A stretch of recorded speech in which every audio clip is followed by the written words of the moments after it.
छला हुआ एक अनदेखा सच। एक रात मैंने चाचा जी से सुना कि गांव में नदी के पार कुछ रहता है जो अपनी मर्जी से कोई भी रूप ले लेता है और उसके हंसने की आवाज़ बहुत डरावनी होती है जो दूर दूर तक सुनाई देती है। उसका असली रूप जिसने देखा उसमें से कुछ तो मर गए और बचे हुए उसके भयानक रूप के बारे में किसी को नहीं बताते थे। गांव के लोग डर के मारे उसका नाम लेने के बजाय वो ही कहते थे। खैर उस रात मैंने ये सारी बात अपने दोस्तों को बताई और साथ चलने को बोला। कुछ तो डर गए और कुछ मेरे साथ चलने को तैयार हो गए। अब हम चार दोस्त, मैं, बिट्टू, पवन और अशोक नदी की तरफ चल पड़े।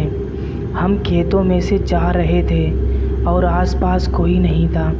फिर हम नदी के ऊपर बने पुल से नदी पार करके बंजर जगह पर पहुंच गए, वहाँ जहाँ बहुत से आम के पौधे थे जिसके ऊपर आम जैसे फल लगे होते हैं, जिसके अंदर रुई जैसा कुछ होता है।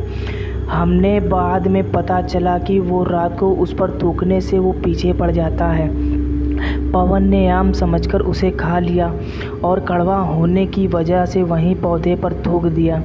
अचानक हमें पीछे से किसी के दौड़ने की आवाज़ आई, पर वहाँ कोई नहीं था। हम डरकर घर की तरफ भागे और गांव में पहुंचकर अपने घर की तरफ चल दिए।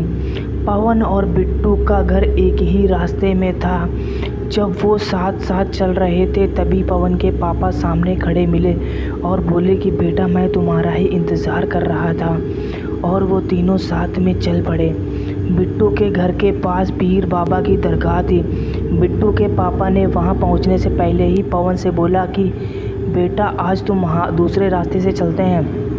पवन बोला, चलो ना बिट्टू पापा, इसी रास्ते से चलते हैं। बिट्टू को भी घर छोड़ देंगे और दरगाह पे माथा भी टेक लेंगे। पर उसके पापा ने गुस्से में नहीं बोला और दूसरे रास्ते की तरफ चल पड़े। बिट्टू अपने घर की तरफ चल पड़ा और अचानक दरगाह के पास गिर पड़ा। पवन अपने पापा से हाथ छुड़ाकर बिट्टू को उठाकर उसके घर ले गया। उसने पीछे मुड़कर भी नहीं देखा। जब वो दोनों बिट्टू के घर पहुंचे तो ये देखकर होश उड़ गया कि बिट्टू और पवन दोनों के पापा बात कर रहे थे। पवन को देखकर वो बोला, कहाँ खेलने गए थे बेटा, इतना टाइम हो गया। पवन घबराकर बाहर की तरफ दौड़ा और उसे दूर तक कोई नज़र नहीं आया और अचानक एक डरावनी हंसी की आवाज़ सुनाई दी और सब शांत हो गया। उसके बाद ये सारी बात उसने मुझे बताई और आज तक वहाँ कभी नहीं गए। इस घटना को कई साल बीत गए लेकिन पवन आज भी उस डरावनी हंसी को नहीं भूल पाया।